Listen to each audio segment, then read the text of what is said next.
Do you struggle with overwatering and underwatering your potted plants, both indoors and out? You need to learn how to make a self-wicking tub. Hello, this is Stephen from Short Season Garden, and I offer tips and tricks for gardening in any climate, but especially for short seasons like here in Zone 3 in Eastern Canada. So give my video a thumbs up and a comment, subscribe to my channel, click the notification bell, and you can check me out on Instagram or Facebook at Short Season Garden. Wicking tubs, wicking buckets, self-watering planters, they are known by several different names and come in many designs, but they all have one thing in common. They allow the plant to wick up the water as needed so that you never need to worry about overwatering or underwatering again. I did an earlier video about a popular wicking tub for your garden or greenhouse designed by my friend Donnie. I wanted to make a wicking tub that could be used in the house or outdoors. The idea of wicking tub is you have a water reservoir on the bottom, then you have an airspace, and then you have your medium on the top with your plant. And it's important to keep an airspace because it makes itself the roots so they air prune. And my outdoor wicking tubs, what I did is I took the top off my pail. This is just an icing pail from Lavalier, and I took the top, cut the edge and made it smaller so it would fit down inside to about this level. And then I drilled a hole out the side so that the excess water would flow out and there would be an airspace. For our wick in our previous wicking tub, we put 2 pieces of pipe down into the water reservoir. These we filled with soil to wick the water up to the plant roots. I'm doing this one differently. I'm putting some pop cans inside. I've got 2 holes drilled in them. This is kind of a knockoff of Leon's wicking tubs if you've seen his.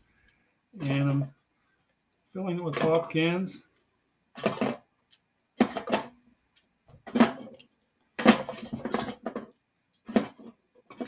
And my initial plan was to take and cut the top off of one of these pop cans and put my fill hole in there. But I can show you an insert of the video trying to do that. It turned out to be too dangerous. It's hard to cut this metal and it's very sharp. So in the end, I ended up doing this. I took a water bottle and I still have 2 holes drilled in the sides. So I've got a float in this, and I'll explain the float in a minute. To make the float, I took a bottle cork, drilled a hole in it, and stuck a wooden dowel in the hole. So I cut the top off the water bottle, put my fill tube, and then put some tuck tape around to keep the soil out. And I'm going to stick this down in here. Okay, so that's going to be my fill tube. Since I'm not going to have an overflow hole on the side, it's very important that I don't get this filled. If I get these, this is my, you can see my pop cans. If I get the water level up to the top of the pop cans, then those roots are going to be sitting in water, and that's not going to work. We've got to have an airspace. So what I've done is I put 2 marks on this float. Hopefully you can see it on the camera.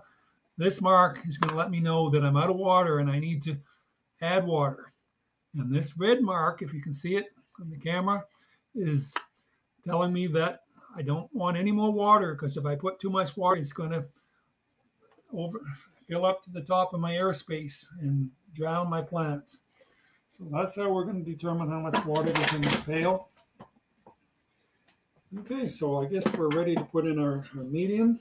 Now this spotting soil, because it's going to,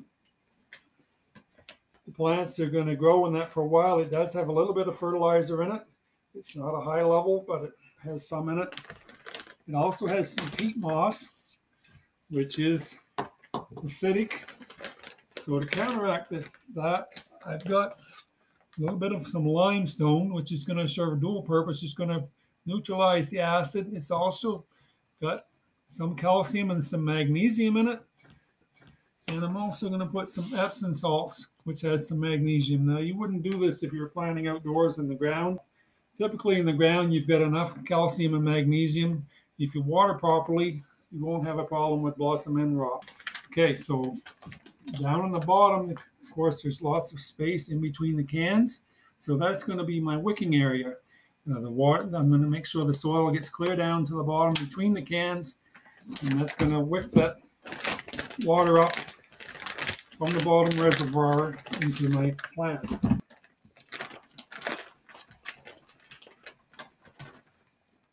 I'm going to add, there's some perlite in that, but I'm going to add some more perlite in there for airspace, for keeping those roots from drowning. So I'm going to pretty dusty stuff here, but we're going to put that down in there. And then we're going to put in our limestone, put in our Epsom salts, and kind of just massage it here with our hands and mix it together. But I'm working it down in between the cans, so it's fitting down into the bottom. What I've got is this tomato plant. We're early January. I shouldn't have a tomato plant this size, but that's another story. Someone gave me some seeds that sprouted inside a tomato that they had in their hoop house, I should say, unheated greenhouse outdoors in November. The seeds actually sprouted inside the tomato. So just to try something new, I planted the tomato slices and got a half a dozen tomatoes. So I've kept one, and I don't know how it's going to make out in the house, but I'm going to put a wicking tub so at least the watering issues will be looked after. Now this tomato plant, I want him down as deep as I can put him in this container. So before I fill it on up, I'm going to go ahead and take my tomato plant out of the pot that he's in. There we go. And those roots they're ready to be repotted because they're winding around that plant. So maybe I'll just loosen them up a little. And then I'm going to set them down in as low as I can get. It's really not a big enough container for a tomato plant, but in the house I didn't want something too big. So we're going to go ahead and fill on up the potting soil now around.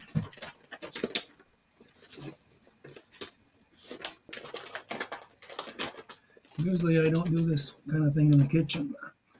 It's winter time and I don't have a good place for set up for videoing, so that's what we're doing today. A little bit more perlite in here, I think. Kind of massage it in. Now when I add my water, it's going to be a bit of a problem at first. That float is going to, and actually one thing I forgot to mention, I'm going to put some water right in the potting soil because it tends to be a little bit hydrophobic when it's been stored. Now, it's not as bad as pure peat moss, but for sure peat moss gets very hydrophobic. But I'm going to put some right into the soil itself first. Make sure it's going to be able to wick that up. And then I'm going to start pouring it down, and you're probably going to see this float go up pretty fast because you've got those holes in the side of the container. Okay, there's my red line, which is normally where I would stop. I don't know if you can see that on the camera.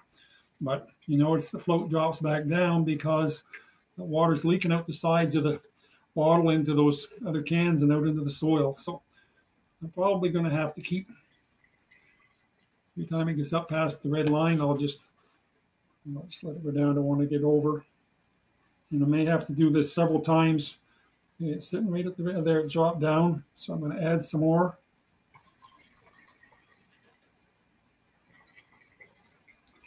Okay, so I'm going to have to, after I get off camera here, I'm going to have to make sure my water level's right. But you can see that, hopefully you can see on the camera the idea. That float goes up, and right now it's working its way out into the reservoir. But eventually all that reservoir will be filled, and then I won't add any more water until it gets from the red line down to the black line.